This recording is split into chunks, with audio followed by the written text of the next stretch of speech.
વર્ષથી આ જગ્યા વિવાદાસ્પદ બની છે।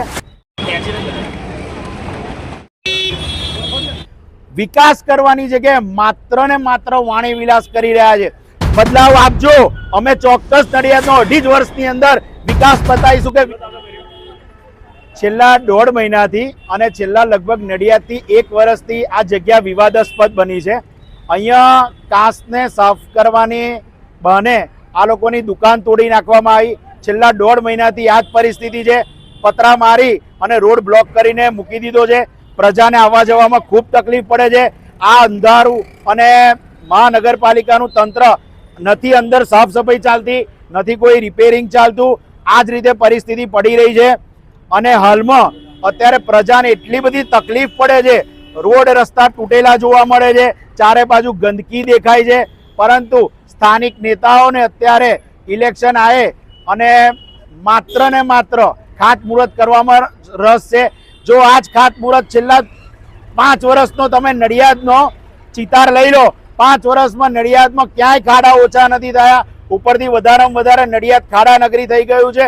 પરંતુ નેતાઓ સ્ટેજ ઉપરથી પોતાનો વાણીનો બેફામ વાણી વિલાસ કરી રહ્યા છે।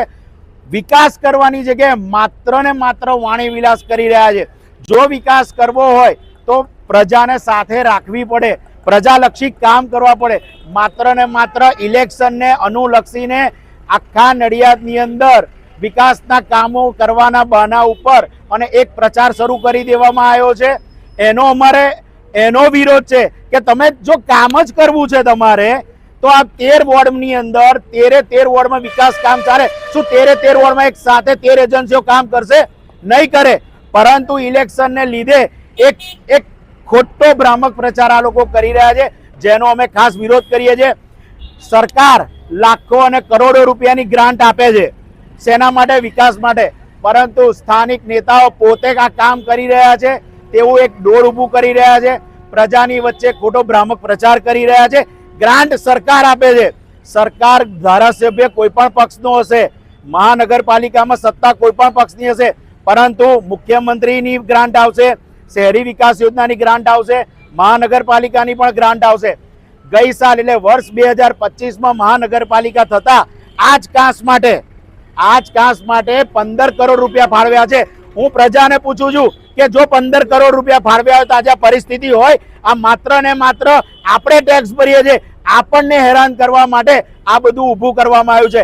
પ્રજા, ઇલેક્શન આવી રહ્યું છે, બદલાવ આપજો, અમે ચોક્કસ નડિયાદનો 2.5 વર્ષની અંદર વિકાસ બતાવીશું। કે વિકાસ શું કહેવાય? માત્ર ને માત્ર અત્યારે જે તંત્ર સત્તા ઉપર છે એ પોતાને હવે ચોપડીઓ બહાર પાડશે કે અમે 5 વર્ષની અંદર આ કર્યું, પણ 5 વર્ષની અંદર જો તમે ખાડા નહીં બતાવો ને તો એ ચોપડીની સામે તમે શું ભ્રષ્ટાચાર કર્યો છે એ બતાવીશું। અને આ મહાનગરપાલિકાની અંદર એસીની ઓફિસમાં બેસી રહેલા બંને ડેપ્યુટી કમિશનરોને ખાસ સૂચના છે કે તમારી આ અવગણનાને લીધે આ નડિયાદની હાલત છે। 4 દિવસ પૂર્વે જ આ જ ખાડાની અંદર મહાનગરપાલિકાના આ જ ખાડાની અંદર જેના અમે વારંવાર આવેદન આપ્યા છે, એમાં નડિયાદના એક યુવાન મરી ગયા છે। આજ દિવસ સુધી એને કોઈ સહાય ચૂકવવામાં નથી આવતી। આ અઘોર તંત્રને કારણે આજે નડિયાદને વેઠવું પડે છે। નડિયાદ વિકાસની તરફ આગળ વધવાની જગ્યાએ વિનાશની તરફ આગળ વધ્યું। આખા નડિયાદની અંદર ક્યાંય વિકાસ જેવું દેખાતું નથી। આપનો પરિચય? હરિહરભાઈ પંડ્યા, ઉંમર વર્ષ 78 રનિંગ। ભાઈજીભાઈ શું કહેવા માંગો છો? જે 43 દુકાનો હતી સરકાર ભવનમાં, તે પૈકી 7 નંબરની ગ્રાઉન્ડ ફ્લોર ઉપર અમારી એક કપડાની રેડીમેડ ગાર્મેન્ટ દુકાન હતી। મારો દીકરો અને એનો પાર્ટનર બે હળીમળીને છેલ્લા 22 વર્ષથી ધંધો કરતા હતા। આ જ અમારો જીવન નિર્વાહ હતો। પણ અત્યારે અમે બિલકુલ રોડ ઉપર આવી ગયા છીએ। બે પરિવાર કેમનું અમે જીવન વિતાવીએ છીએ એ અમારું મન જાણે છે। મહાનગરપાલિકાનો એ બહુ ઉતાવળ જેવો ખોટામાં ખોટો નિર્ણય છે કે આ કાચને લીધે નડિયાદ ડૂબી જશે, એ ખરેખર આ પ્રત્યક્ષ અનુભવ થયા પછી ખબર પડી કે આ વાત ખોટી છે।